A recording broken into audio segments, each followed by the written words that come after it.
चाचा चौधरी साबू और बिच्छू।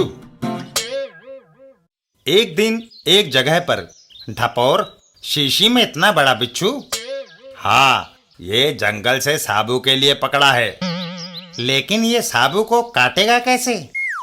मैंने उस लंबू के लिए स्पेशल चारपाई बनवाई है। मैं इस चारपाई के नीचे बिच्छू वाली शीशी लेकर बैठ जाऊंगा। धमाका सिंह, मैंने टेंट फाड़कर जो चादर बनाई है वह तुम इस पर डाल दो। धमाका सिंह चादर को बिछा देता है। लो, बिछा दी ढपोर, अब तुम चारपाई के नीचे बिल्कुल छिप गए। धमाका सिंह, अब तुम जाकर साबू को लाओ और उसे इस चारपाई पर बैठने को कहो। उसके बैठते ही उसकी टांग पर मैं ये जहरीला बिच्छू छोड़ दूंगा। धमाका सिंह खुश हो जाता है और इसके काटते ही साबू कम से कम हफ्ता भर अस्पताल में पड़ा रहेगा। और वहां से साबू को बुलाने के लिए चल देता है। मैं अभी उस लंबू को लाता हूँ। चाचा चौधरी के घर पर। अरे साबू चल, मैं एक वीडियो लाया हूँ, उस पर तुझे ऐसी फिल्म दिखाऊंगा जो अभी रिलीज भी नहीं हुई। सच? धमाका सिंह, मैं भी चलूं? अरे चाचा जी, आप फिर कभी देख लेना। धमाका मुझे ले जाने से कतरा रहा है, जरूर कुछ गड़बड़ है। चाचा चौधरी का दिमाग कंप्यूटर से भी तेज चलता है।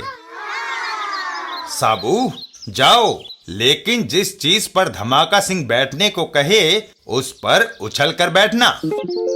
साबू धमाका सिंह के साथ चल देता है। आओ धमाका सिंह। गंतव्य स्थान पर पहुंचकर साबू इस चारपाई पर बैठ जाओ, मैं वीडियो चलाता हूँ। साबू, चाचा जी ने कहा था कि उछल कर बैठना। और साबू जैसे ही उछलकर चारपाई पर बैठा तो चारपाई टूट गई और ढपोर उसके नीचे दब गया। मर गया।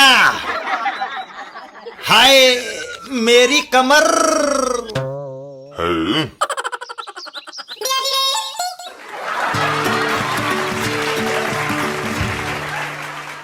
चाचा चौधरी साबू और एस्प्रेसो कॉफी।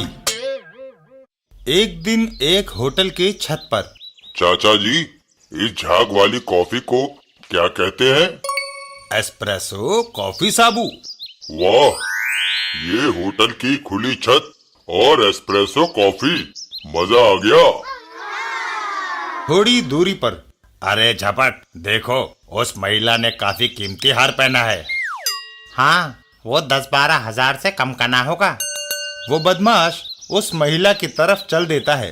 तुम कार स्टार्ट करो, मैं अभी वो हार झपट कर आता हूँ। और अपनी बंदूक उसके ऊपर तान देता है। ये हार मेरे हवाले कर दो, जल्दी। कार स्टार्ट है, भागो। दोनों बदमाश कार में भाग निकलते हैं। मेरा हार ले गए, पकड़ो पकड़ो। वह पीछे भाग रही है। वह थोड़ी दूर भागेगी, फिर थक कर बैठ जाएगी। अब हमें कोई नहीं पकड़ सकता।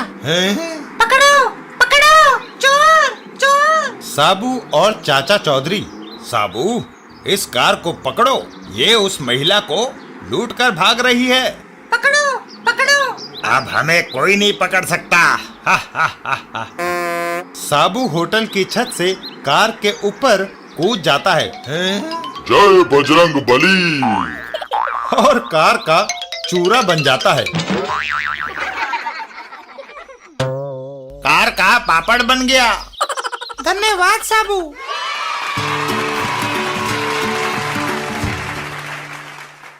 चाचा चौधरी साबू और नारियल। एक दिन चाचा चौधरी के घर पर। चाचा जी, बैठे बैठे हड्डियां कड़क गई हैं। साबू, जरा शहर के 2-3 चक्कर लगाओ, जिस्म खुल जाएगा। ये सुनकर साबू खड़ा हो जाता है। ये बात ठीक है, 50-60 किलोमीटर की दौड़ से सारी सुस्ती भाग जाएगी।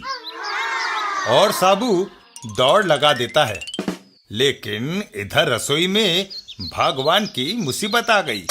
जब साबू लंबी दौड़ लगाकर आएगा तो दुगना खाएगा।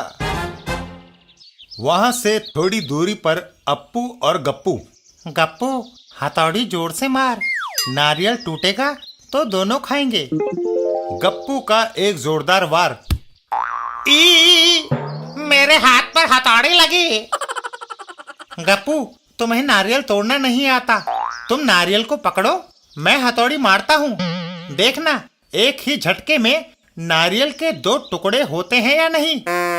गप्पू नारियल पकड़ लेता है और अप्पू हथौड़ी का वार करने के लिए तैयार हो जाता है। अप्पू, लो नारियल पकड़ लिया। अब ऐसा भरपूर हाथ मारो कि नारियल के टुकड़े हो जाएं। अप्पू एक जोरदार वार करता है। अप्पू, तुमने मेरे दोनों हाथ तोड़ दिए हैं। तभी उन दोनों की नजर दूर से आते साबू पर पड़ती है। गप्पू, नारियल तोड़ने का एक और भी तरीका है। साबू, सड़क पर मैं मोबिल ऑयल फैला देता हूँ। साबू फिसलेगा और नारियल पर गिरेगा। नारियल अपने आप टूट जाएगा। ऐसा कहकर अप्पू सड़क पर मोबिल ऑयल फैला देता है और गप्पू नारियल सड़क पर रखकर एक तरफ खड़ा हो जाता है। साबू वहां से गुजरता है और फिसल जाता है। ओह! और फिर बचाओ। हैं?